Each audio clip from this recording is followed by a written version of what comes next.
Telangana CLP సమావేశం hot టాపిక్గా మారింది.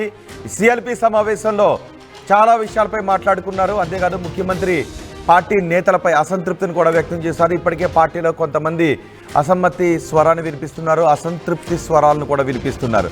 ఎవరైనా పార్టీ లైన్ దాటి మాట్లాడితే వారిపై యాక్షన్ తీసుకుంటామని గట్టి వార్నింగ్ ఇచ్చినట్టుగా తెలుస్తోంది. పలువురు మంత్రులు, ఎమ్మెల్యేలకు ముఖ్యమంత్రి రేవంత్ రెడ్డి వార్నింగ్ ఇచ్చారు. ఏదైనా సమస్యలు ఉంటే డైరెక్ట్గా నాతో చెప్పండి తప్ప ఇష్టం వచ్చినట్లుగా ఎవరికి వాళ్ళు మాట్లాడితే, బహిరంగంగా మాట్లాడితే ఇకపై ఊరుకునేది లేదు అంటూ వార్నింగ్ ఇచ్చారు. ఎవరు పడితే వాళ్ళు గీత దాటొద్దు, ఎవ్వరూ కూడా గీత దాటొద్దు అని రేవంత్ రెడ్డి వార్నింగ్ ఇచ్చారు. ఒకవేళ ఇక నుంచి అదే రిపీట్ అయితే ఎంతటి వారైనా కూడా సహించనని రేవంత్ రెడ్డి సిఎల్పి సమావేశంలో పార్టీ నేతలకు ఎవరైతే గీత దాటి మాట్లాడుతూ ఉన్నారో, ఎవరైతే అసంతృప్త స్వరాలను బహిరంగంగా వినిపిస్తూ ఉన్నారో వాళ్లకు రేవంత్ రెడ్డి వార్నింగ్ ఇచ్చారు. ప్రభుత్వ నిర్ణయాలపై ఎవరు పడితే వాళ్ళు సొంత ప్రకటనలు చేయొద్దు అని కూడా రేవంత్ రెడ్డి పార్టీ నేతలకు చాలా స్పష్టంగా చెప్పారు.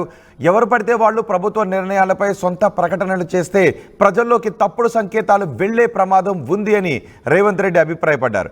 మంత్రులు, ఎమ్మెల్యేలకు కోఆర్డినేషన్ ఎందుకు మిస్ అవుతోంది అని కూడా రేవంత్ రెడ్డి సిఎల్పి సమావేశంలో పార్టీ నేతలపై సీరియస్ అయినట్టుగా తెలుస్తోంది.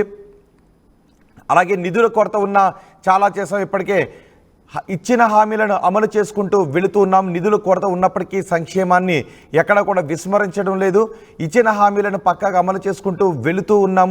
చేసింది ప్రజలకు చెప్పుకోలేకపోతున్నాము అని రేవంత్ రెడ్డి సిఎల్పి సమావేశంలో ఆవేదన వ్యక్తం చేశారు.